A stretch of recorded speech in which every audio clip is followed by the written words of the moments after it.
cual hoy día me he encargado a hablar acerca de lo que es la evaluación de la paciente en ginecología, ¿no? Vamos a ver básicamente, nos vamos a centrar en esta parte, en la parte ginecológica, ¿ya? Vamos a ver algunos aspectos del examen, de la historia clínica, ¿no? Que es lo que obviamente nos conlleva hoy día a la alumna. Según lo que manifiesta Syllabus, el contenido que tenemos que desarrollar el día de hoy, que es la historia clínica ginecológica, la exploración abdominal, la exploración del aparato genital, ¿no? Genitales externos, vagina, cuello y útero, tacto bimanual y tacto recto vaginal.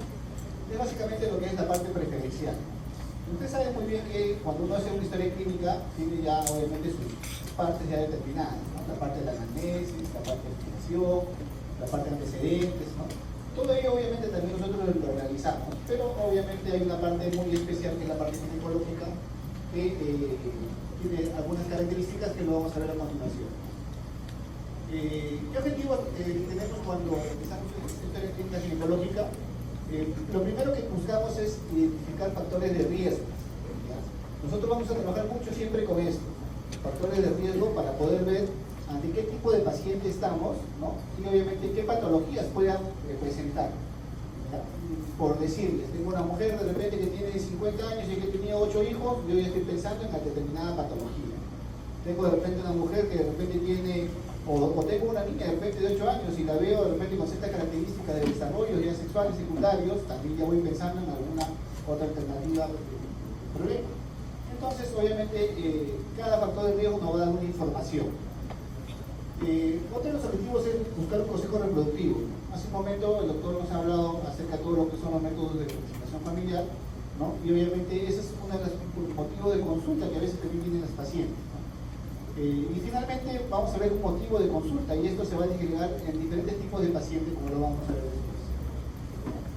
Entonces, la historia clínica ginecológica, nuevamente repetimos, tiene un motivo de consulta. Vamos a tener antecedentes gineco-obstétricos, ¿no?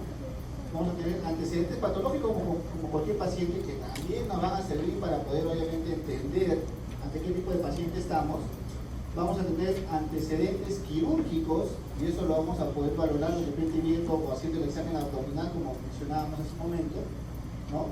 Vamos a tener también antecedentes familiares, sobre todo aquellos antecedentes oncológicos o alguna enfermedad hereditaria que también me puede ayudar a mí a comprender, ¿no?, qué patología puede estar presentando la paciente, ¿no? También obviamente vamos a conocer como reacciones adversas a medicamentos, y finalmente vamos a hacer una exploración física, ¿no? Entonces, como verán, vamos a tener lo que siempre hacemos en toda historia clínica, pero vamos a hoy día a ahondar algunos detalles en lo que respecta a la parte ginecológica. Esto, por ejemplo, es la historia clínica de mi hospital. A toda paciente que se hospitaliza, ¿no?, siempre vamos a tener este formato que va a estar llenado obviamente por tal como está detallado ahí en esa parte. Tenemos la parte, como decíamos, anamnesis, filiación. El motivo, acá hay una serie de síntomas que vienen disgregados, ¿no?, para marcar. Claro que obviamente también manejamos pacientes obstétricas, ¿no? Entonces por eso acá también vamos a ver algunos de los síntomas también como síntomas obstétricos. El relato cronológico que siempre tiene que existir en toda historia clínica, ¿no? La parte de los antecedentes, como mencionaba hace un momento, familiares, patológicos, socioeconómicos, ¿no? Antecedentes gineco-obstétricos, ¿no?, que se va a disgregar en esta pequeña esquema, ¿no? Y acá inclusive algún antecedente o algunos detalles o algunos datos de importancia de cada uno. Tenemos la parte también de cuando se es una gestante, el embarazo actual, si es que ha usado un método anticonceptivo previamente. Igual vamos a ver que tenemos la parte de lo que es el desarrollo de lo que es el examen físico, ¿no? Y colocamos como examen físico cada uno de los aparatos de sistema que conocemos. No solamente nos vamos a ir de frente a la parte ginecológica o la parte obstétrica, sino también obviamente tenemos que hacer un análisis pues completo de la paciente. Si bien nosotros estamos en una especialidad, pero obviamente tenemos que ver a la paciente como una paciente integral. Y muchas veces terminamos descubriendo o terminamos encontrando alguna otra patología que corresponde a alguna otra especialidad, y terminamos a veces orientando a la paciente para que acuda a alguna otra evaluación. Entonces, acá tenemos la parte obstétrica y la parte ginecológica, ¿no? Finalmente vamos a ver la parte de diagnósticos y la parte de indicaciones. Esto, bueno, es la misma historia que hace un momento he dado solamente la parte ginecológica para que vea, ¿no?, qué es lo que detallamos en cada uno cuando hacemos este examen preferencial. Por ejemplo, vemos los genitales externos, ¿no? Con la vulva, la vagina, el perfil vaginal. Vemos el cervix, ¿no? La posición, tamaño, consistencia, dolor, orificio cervical externo o interno. Evaluamos el útero, ¿no? Para ver la posición, tamaño, consistencia, superficie, dolor, ¿no? Si estuviera obviamente al momento de hacer el examen. En los anexos vemos si hay tumoraciones o no y si hay también dolor, ¿no? También evaluamos el fondo de saco, los parametrios y en algunos casos se hace un examen rectal también. Vamos a ver. Entonces, como verán, hay que detallar todo eso al momento de hacer un examen físico, un examen, ¿no? Preferencial ginecológico. La colositosis es un procedimiento que en algunos casos se realiza, ya no es muy continuo o muy frecuente encontrar, pero sin embargo, en algunos casos es muy importante para poder, nos ayuda a determinar qué tipo de líquido estamos observando en el canal vaginal, perdón, en la cavidad pélvica, perdón. Y la especuloscopía, que también es un examen, ¿no? Que vamos a ver detallar en otro momento para ver cómo es que se realiza y qué cosas nos puede ayudar a encontrar. Esta es una historia clínica obstétrica, ¿está bien? Esto no lo vamos a detallar el día de hoy. Ya cuando se haga el segmento de obstetricia, ahí donde ustedes van a encontrar mayor detalle de cada uno de estos puntos. Es similar, toda historia clínica siempre tiene que tener los mismos componentes, pero como les repito, esto no lo vamos a detallar en el momento. Entonces, hablábamos que la historia clínica siempre va a haber en la parte ginecológica un motivo de consulta. Y vamos a tener algunos tipos de pacientes. No todos nuestros pacientes van a venir por algún problema o alguna enfermedad. Vamos a tener pacientes que son asintomáticos. Por ejemplo, en ese momento nos hablaban de los métodos anticonceptivos. Entonces, hay personas que acuden porque quieren una orientación con qué métodos se van a cuidar. Entonces, o de repente quieren, por ejemplo, salir embarazadas y también igual acuden para poder obviamente planificar, ¿no? Lo que llamamos una consejería reproductiva. Entonces, como les repito, no siempre las pacientes van a acudir con algún tipo de patología. ¿Está bien? Vamos a tener pacientes sintomáticos, o sea, aquellas sí que tengan algún problema. Y dentro de los problemas más frecuentes que vamos a encontrar, uno de ellos va a ser el dolor pélvico. ¿Está bien? O sea, es dolor clásico en la parte inferior, ¿no? En la parte de lo que conocemos como hipogastro, ¿no? De diverso tipo. Tenemos que aprender también que no todo dolor pélvico corresponde a la parte ginecológica. ¿Ya? Si bien es cierto es lo más frecuente, pero en la pelvis tenemos pues la vejiga, tenemos el recto, que también puede tranquilamente presentar algún tipo de sintomatología y generar un dolor similar. Hemorragia genital, hablando en general de hemorragia, de sangrados, ¿está bien? Ya sea por de repente por algún traumatismo, de repente por algún sangrado anormal, de repente un sangrado postcoital, ¿no? Cualquier otro motivo. Alteraciones en la menstruación, que es algo también bastante frecuente, ¿ya? Como por ejemplo, ¿no? No todos saben que estoy menstruando 2 veces al mes, ¿no? Estoy sangrando, sangro 5 días, o de repente se ha prolongado mucho mi menstruación y estoy sangrando 15 días. Entonces, ese es un motivo frecuente también de consulta. Y el otro motivo, y ahora, sobre todo ahora en esta época del año, el flujo vaginal, que también es algo frecuente. Más o menos aproximadamente el 20% de la patología ginecológica que se ve es por producto del flujo vaginal. Cada uno con diferentes características. Y bueno, otro grupo de pacientes que tenemos son las gestantes, que como ya les dije, eso es, digamos, un tema aparte.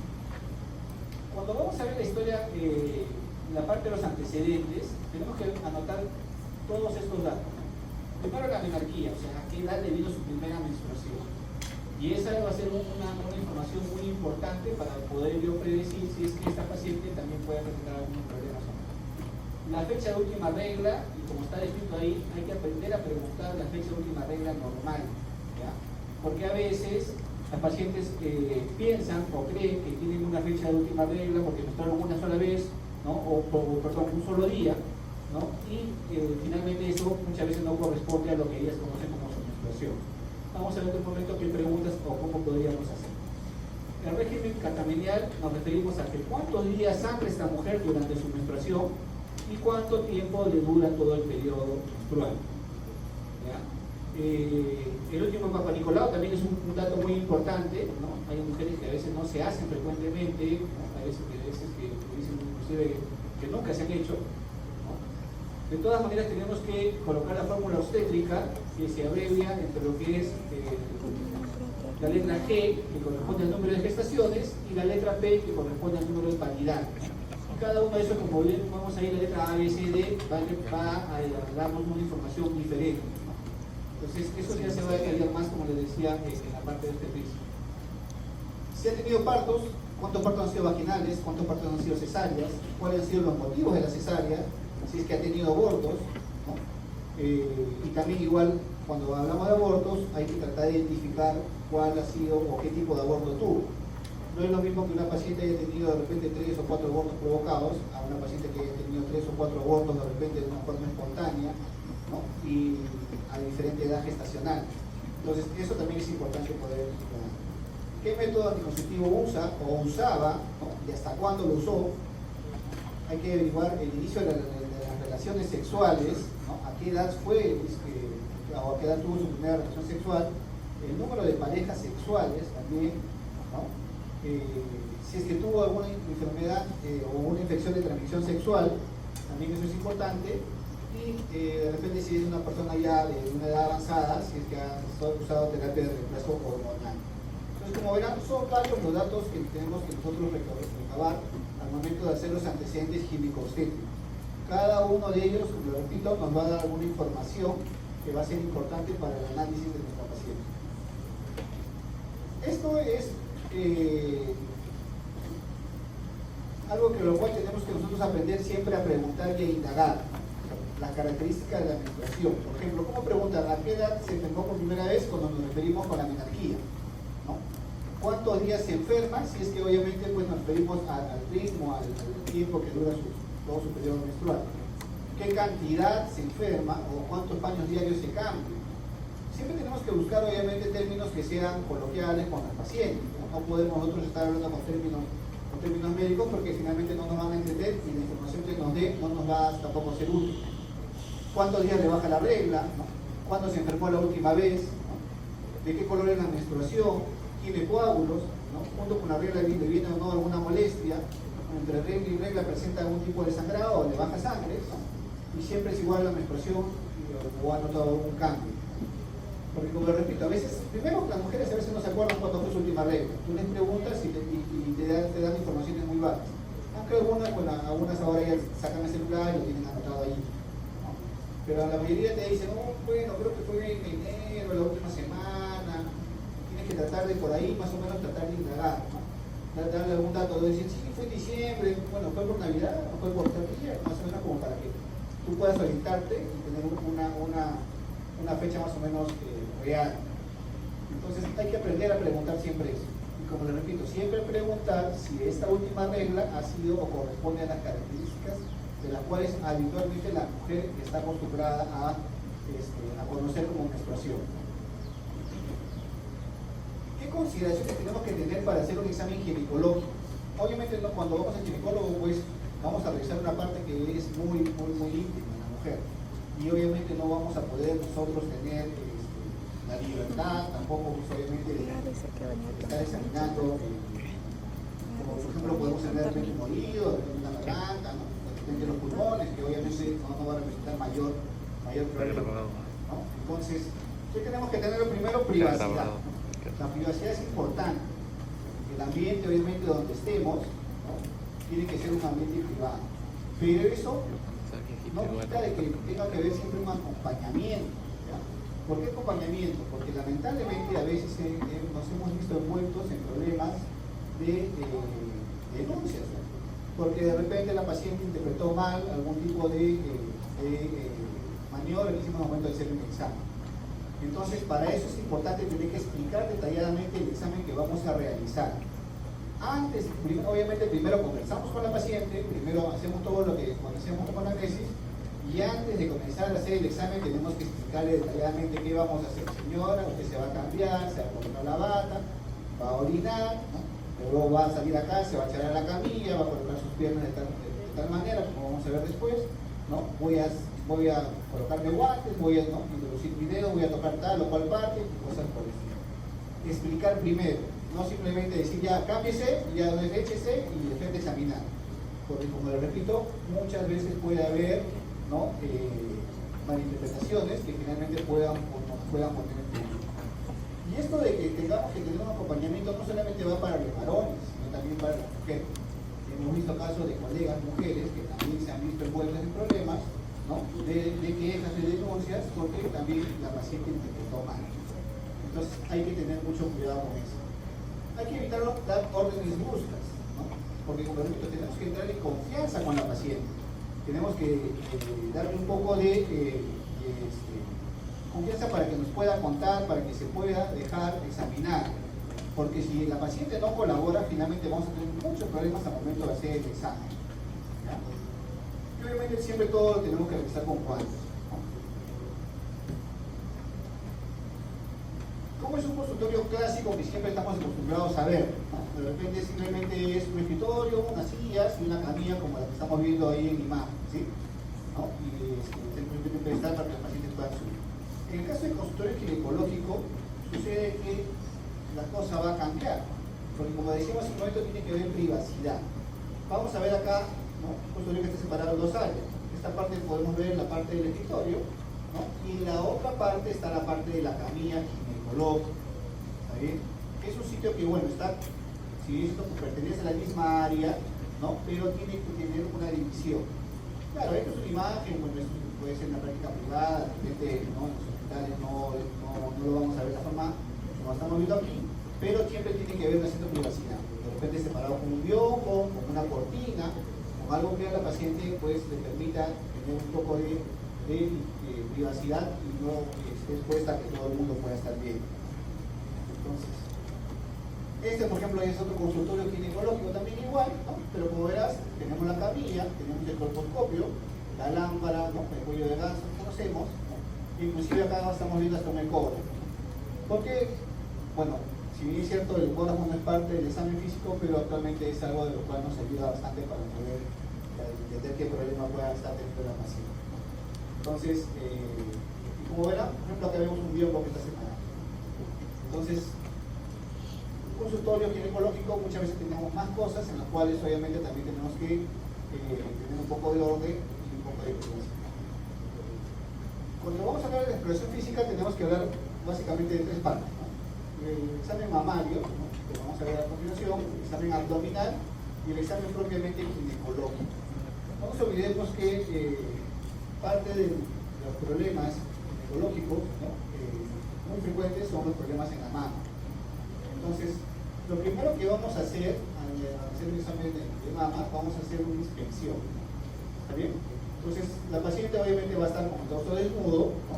Simplemente se va a parar frente a nosotros y vamos a comenzar a observar algún tipo de diferencia entre sus manos. Por ejemplo, si yo les pidiera que detallen, por ejemplo, acá, de repente yo podría describir, me parece que esta mama a la izquierda está un poquito más abajo que la derecha, me parece que esta derecha es un poquito más, tiene mayor volumen que la izquierda, y así sucesivamente.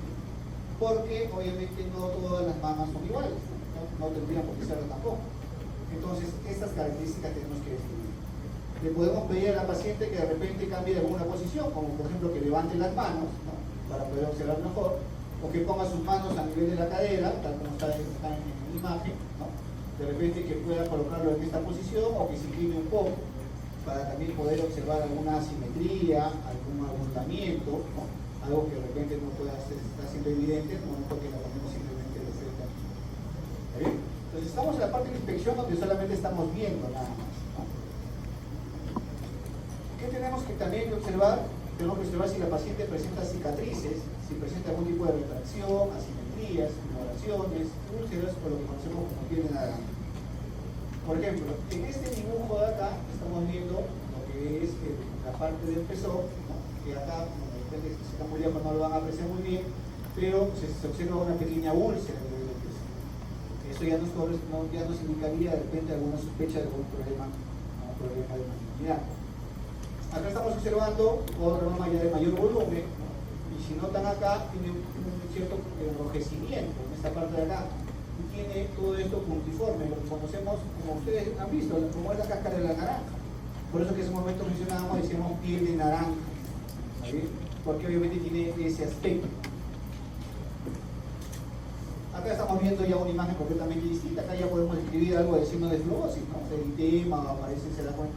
aparentemente hay un aumento de volumen, ¿no? Probablemente esté endurecido. Esto ya corresponde o más inspección a absceso. Entonces, como verán, todo es parte de la inspección, simplemente estamos describiendo, todavía no estamos tocando nada. Cuando vamos a hacer ya la palpación en la parte del examen de mamas, tenemos que ver que esta palpación tiene que ser sistemática, ¿no? Para ello vamos a dividir la mama en cuadrantes, ¿no? ¿Ya? Y vamos a ver que vamos a tener dos cuadrantes superiores y dos cuadrantes inferiores. Un cuadrante superior externo, o sea, hacia afuera, y un interno, ¿no? Y lo mismo con el inferior. ¿Está bien? Y vamos a observar que el tejido de la mama no solamente se concentra en lo que conocemos como mama, sino también se proyecta hacia lo que es la región axilar, lo que se conoce como la polar extensa. Entonces, tenemos que orientarnos primero, ¿por qué? Porque vamos a tener que describir cada una de las cosas que encontremos, de las lesiones que podamos encontrar, que tenemos que describir, ¿no? En qué cuadrante se encuentra. Y tiene que ser sistemática, ¿por qué? Porque tenemos que tener un orden al momento de examinar. Puede hacer de forma radial, ¿no? Podemos comenzar de este lado, bajamos, llevamos el pezón, nuevamente subimos y así sucesivamente. La cosa es abarcar todo el área de la mano. Puede ser radial, puede ser espiral, puede ser de forma vertical, de forma horizontal, como uno desee, pero lo importante es tener que cubrir todo el área, como lo repito, para poder obviamente tener una mejor orientación. Tenemos que también presionar un poco la mama en búsqueda de secreciones, ¿no? Por ejemplo, acá estamos viendo un poco de secreción, aparentemente blanquecina, ¿no? Podemos considerarlo como una galactorrea. Pero no siempre lo que sale va a ser, ¿no?, una secreción láctea, puede ser una secreción hemática, o puede ser un líquido, simplemente algo fluido. Entonces, eso también tenemos que observar. Y finalmente, tenemos que ver la presencia de adenopatías. Recordemos que la mama también va a tener una circulación linfática y vamos a buscar adenopatías básicamente en dos sitios. Una en la región axilar, ¿no?, y otra en la región supraclavicular. ¿Está bien? Entonces, de tal forma que tenemos que examinar la mama, como decíamos, de una forma sistemática, ¿no?, y que sea completa. ¿Está bien? No solamente guiarnos centrarnos solamente en la parte central, sino también a la parte que se proyecta hacia la región axilar. Ahora vamos a ver lo que es el examen abdominal, ¿no? Este examen abdominal, ¿no?, si dicen que ustedes dirán, pues estamos en ginecología, vamos a ver la parte pélvica, sí, pero de todas maneras tenemos que observar algunos detalles en los cuales también a veces uno puede ya encontrar las tumoraciones que salen de la pelvis, son tan grandes que finalmente pues uno llega a tocarlos por vía abdominal. Definitivamente vamos a tocar las fosas ilíacas, ¿no?, tanto derecha e izquierda, y el hipogastrio, que es la parte que se correspondería obviamente anatómicamente a la pelvis, ¿no? Vamos a ver una inspección acerca de si hay cicatrices o abultamientos o hay algún tipo de distensión en la parte abdominal, ¿no? Vamos a palpar, sobre todo, como decía, tumoraciones pélvicas o abdominales, ¿no? Por ejemplo, bueno, ahí estábamos haciendo simplemente la palpación nada más en esta paciente con abdomen, ¿no? Acá estamos observando, por ejemplo, algunas cicatrices, ¿no?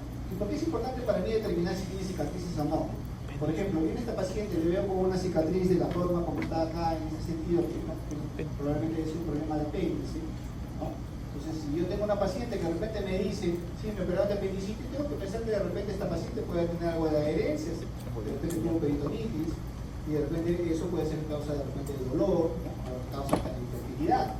Entonces, por eso que es importante tener que ubicar las cicatrices, ¿no?, y ver de repente si es que corresponde a algún tipo de problema que nos pueda complicar al paciente que estoy viendo. ¿Está bien? Y mire, vemos otra paciente con un abdomen bastante abultado, ¿no? Cualquiera que la vea primero pensaría que es una gestante.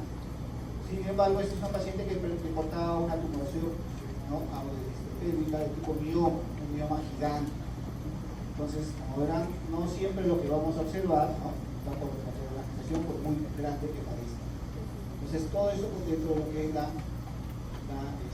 examen abdominal. El examen ginecológico, ya propiamente dicho, ¿no?, lo vamos a realizar en dos posiciones: la posición de lutotomía o de posición ginecológica clásica y la posición de SIMS, que vamos a ver después en qué consiste cada uno de ellos. Para ello vamos a usar esta camilla ginecológica, tal como hemos visto ya en las imágenes anteriores, ¿ya? La camilla ginecológica tiene esta característica de que tiene estas pierneras donde la paciente al momento de poder echarse va a poder levantar las piernas, ¿no?, y va a poder separarlas para poder evaluar la parte ginecológica. esa es la posición que clásicamente siempre examinamos a la paciente. No todas las camillas son iguales, como verán, ¿no? Algunas camillas, ¿no?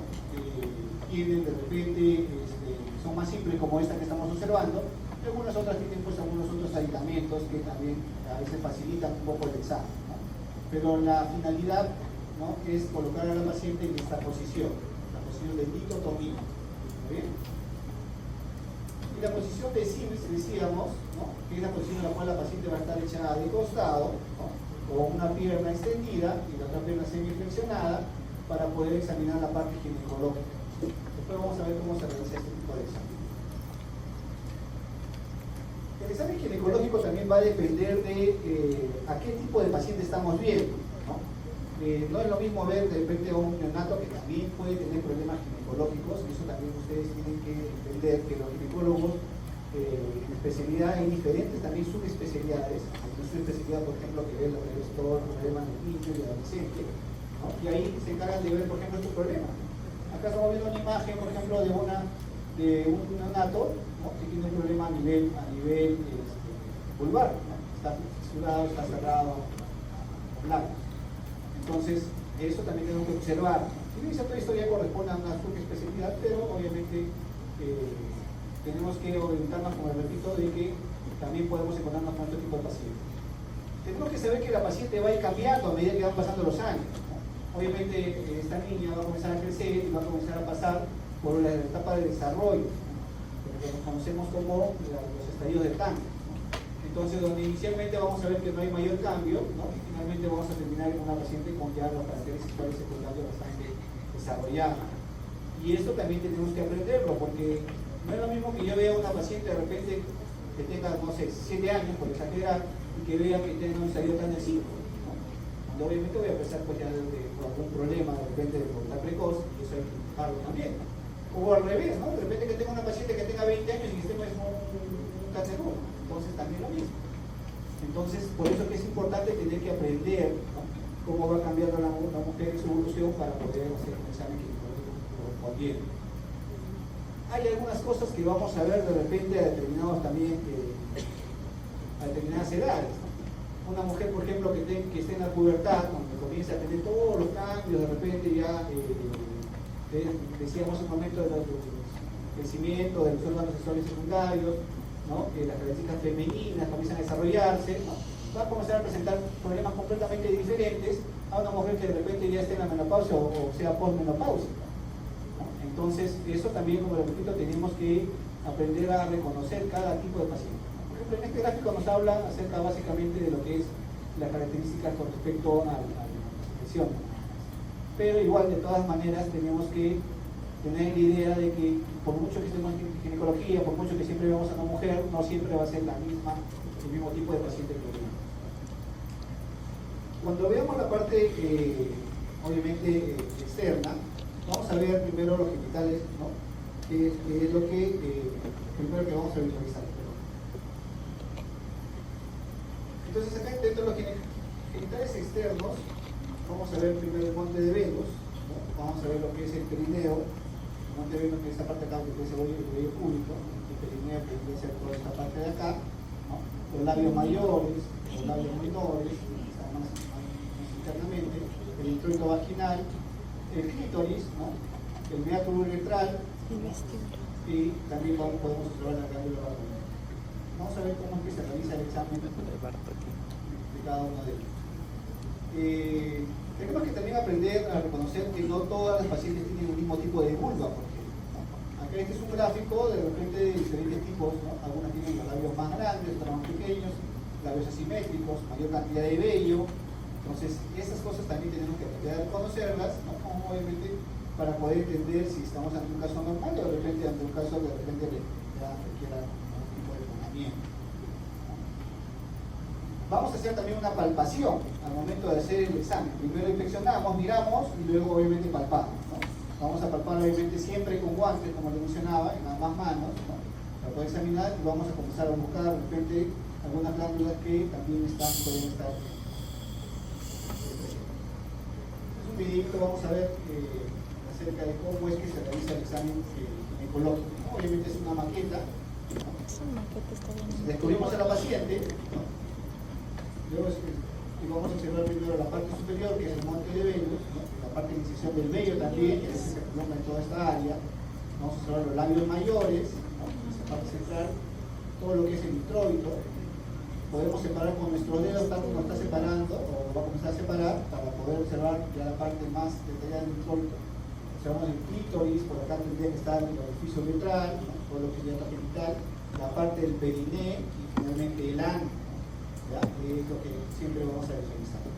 Ahora, la inspección, muchas veces hay una inspección, puede ser de dos tipos. Simplemente nosotros visualizamos, observamos, o en determinado momento podemos decirle a la paciente que de repente que empuje, que tosa, ¿no? Queriendo buscar de repente si es que hay salida de orina, ¿no? O de repente se asoma algún tipo de bulto o algún tipo de secreción que pueda estar creciendo. Entonces, no solamente es mirar, sino también pedirle a la paciente que de repente haga algún determinado tipo de movimiento. Entonces, ese es el momento de seleccionar la parte neurológica, ¿no? Ahora va a comenzar con la parte de la palpación, donde en la parte superior, ¿no? Introduce el dedo y lo tracciona un poco para buscar la glándula de Skene. Lo mismo hace en la parte inferior para buscar la glándula Bartolino, ¿no? Para poder palpar esta glándula. En algunos casos a veces se puede aumentar de volumen, ¿no? Entonces, y luego también se puede proceder a hacer lo que es un examen unimanual, que quiere decir que solamente con una mano voy a colocar, ¿no? Voy a introducir dentro de la vagina para comenzar a describir las características. Puedo describir las características de la pared vaginal, puedo describir las características del cuello, ¿no? Del orificio cervical, ¿no? Si está abierto, si está cerrado, ¿no? Si hay algún tipo de tumoración, si está de repente adherido a la parte del fondo de la vagina o está distorsionado, ¿no? Sobre todo en casos de cáncer. Tendría que también palpar un poco la parte superior, la parte de la uretra, para poder ver si es que sale algún tipo de secreción por ahí, pensando en algún tipo de infección de transmisión sexual. Entonces, esa es la parte del examen ginecológico. ¿Qué puedo encontrar cuando yo hago una inspección? Miren, esto es lo que decía hace un momento, ¿no? No sé si notan o pueden diferenciar, esta parte un poco brillosa, está un poco abultada, ¿no? Esto corresponde a una inflamación de la glándula de Bartolino, ¿no? Una bartolinitis. ¿Sí? Entonces, eso podría encontrar. Esto es bastante doloroso para los pacientes, a veces no pueden ni siquiera sentarse porque es bastante incómodo. Puedo encontrar verrugas genitales tal como está en esta imagen. Puedo encontrar de repente, bueno, esto no se aprecia muy bien, pero es una serie de variaciones, ¿no? Más parece una resequedad a nivel vulvar. Puedo encontrar úlceras, ¿no? Que son estos puntitos blancos que estamos viendo acá, que me haría sospechar que se hacen un herpes, ¿no? Puedo encontrar bultos que salen por la vagina, como vemos acá, ¿no? Y muy probablemente este sea un caso de distopia genital del prolazo. Entonces, eso es lo que, por ejemplo, yo podría encontrar cuando hacer una inspección. Ahora, una parte también del examen es la colocación del espéculo. ¿Está bien? Entonces, los espéculos son de diferentes tipos, de repente algunos ya habrán tenido oportunidad de ver, ¿no? El que más usamos es este que se conoce como nombre de Graves, ¿no? Graves, se escribe, ¿no? Luego tenemos otro tipo de espéculos más, el espéculo descartable, que también ahora actualmente también se usa bastante. La finalidad de colocar el espéculo, ¿cuál va a ser? Va a ser observar las paredes vaginales y observar el cuello del útero. Finalmente, cuando coloquemos el espéculo, ¿no? Va a quedar así abierto y me va a poder permitir observar las características del cuello uterino. Básicamente, esta es una imagen de cómo es que se va colocado el espéculo. Entonces, vamos a ver este primer video que corresponde a la colocación de un espéculo descartado. Primero, como verán, la paciente le vamos a decir que se coloque en la posición, previamente ha tenido que visionar, ¿no? Para poder obviamente colocar. Siempre hay que usar un campo para poder proteger la parte del abdomen de la paciente, la parte de la pelvis, para que no se sientan incómodos. Obviamente siempre tiene que haber un lavado de manos previo para poder hacer cualquier tipo de procedimiento. Por mucho que sea colocación de espéculo, siempre lo recomendable es hacer esto, ¿no? Colocación de guantes, ¿no? Vamos a necesitar siempre el apoyo de una lámpara de todas maneras para que nos ayude a ver el canal vaginal, ¿no?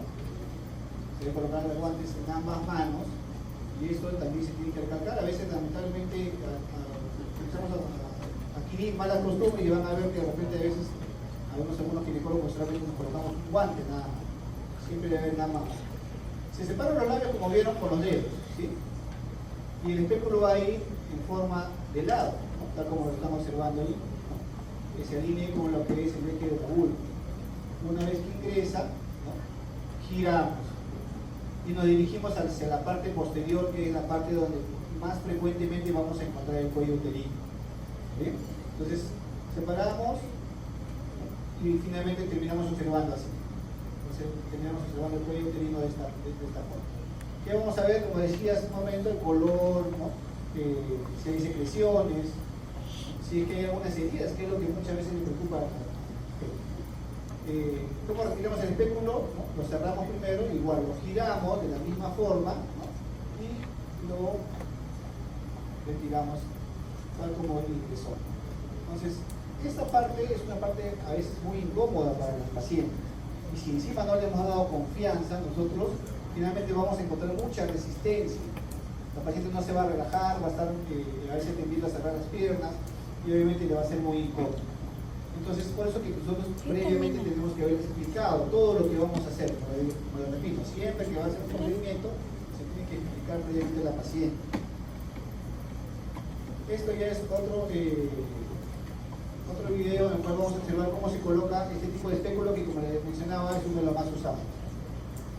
Este espéculo va a tener algunas partes, ¿no? Mira cómo se abre, ¿no? La valva superior, la valva inferior, ¿no? Vamos a tener un anillo, un tornillo, perdón, que nos va a permitir regular esta bisagra, que nos va a permitir también la apertura, y lo otro que nos va a permitir fijar la separación de las valvas, ¿no? Mire cómo agarra el espéculo a esta persona, ¿no? Se le coloca a veces un poco lubricante, sobre todo si no vamos a tomar ningún tipo de muestra, ningún tipo de cultivo, cuando Nicolás podemos usar lubricante para facilitar el examen, ¿no? Va a separar nuevamente los labios, como vemos, ¿no? ¿Ya? Igual, de costado, ¿no? Ingresa de costado y a medida que va ingresando, va a ir girando, ¿no? Lo gira y finalmente comienza a fijar. Podemos encontrar una apertura mayor, ¿no? Cogemos la bisagra, abrimos, se dan cuenta, están viendo las valvas, ¿no? Y una vez que hemos logrado ubicar el cuello, podemos fijar con este. Entonces, al momento de fijarlo, ya ese espéculo se queda ahí estático y podemos observar, como vean, en el fondo del cuello uterino. Entonces, es la forma como habitualmente se debe colocar el espéculo.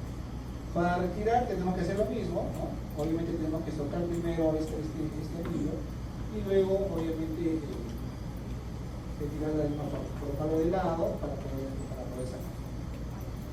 Entonces, no solamente es ir directamente hacia el cuello, sino también tenemos que aprovechar y ver las paredes vaginales, ¿ya? Para ver si hay algún tipo de también problema.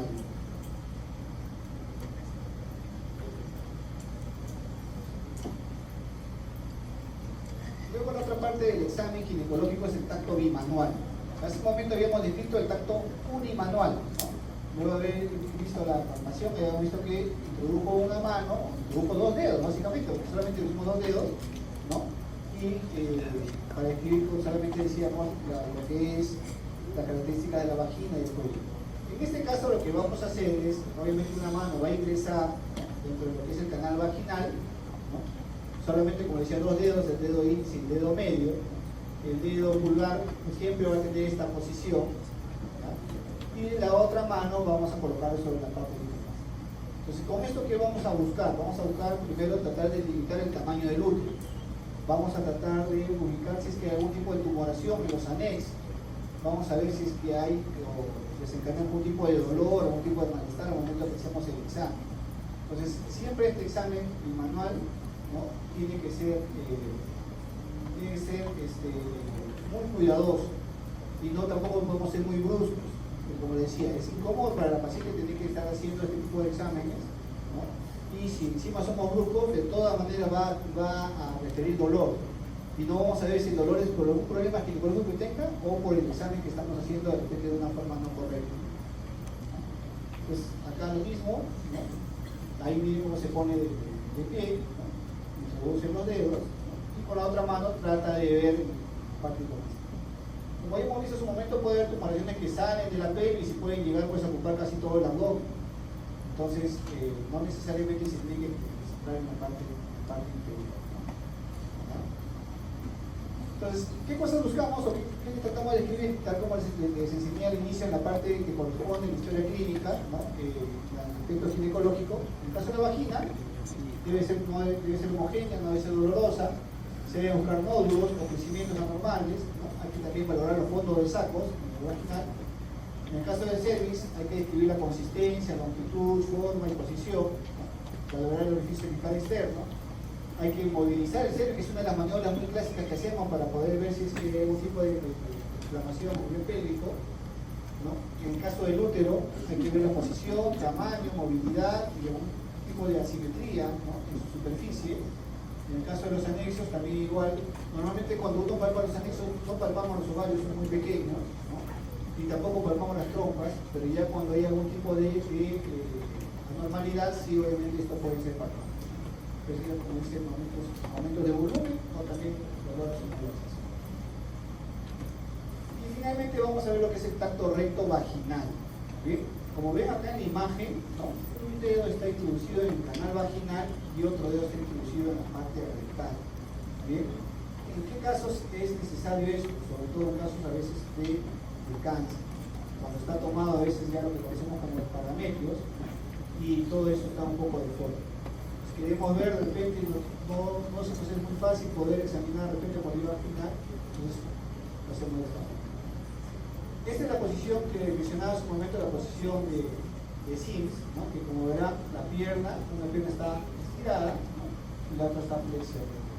Si ustedes se dan cuenta, ahí estamos, ¿no? Directamente en la parte genital. ¿Bien? Entonces, ahí se nos puede facilitar al momento de hacer el examen. Sobre todo cuando queremos hacer este tipo de examen, que es el examen de tacto recto vaginal. Finalmente, esa membrana, ¿no? Lo que es la parte de la vagina posterior, la pared vaginal posterior, ¿no? Y el recto va a tener que quedar entre nuestros dedos, para que de esa forma uno pueda, obviamente, valorar ese aspecto.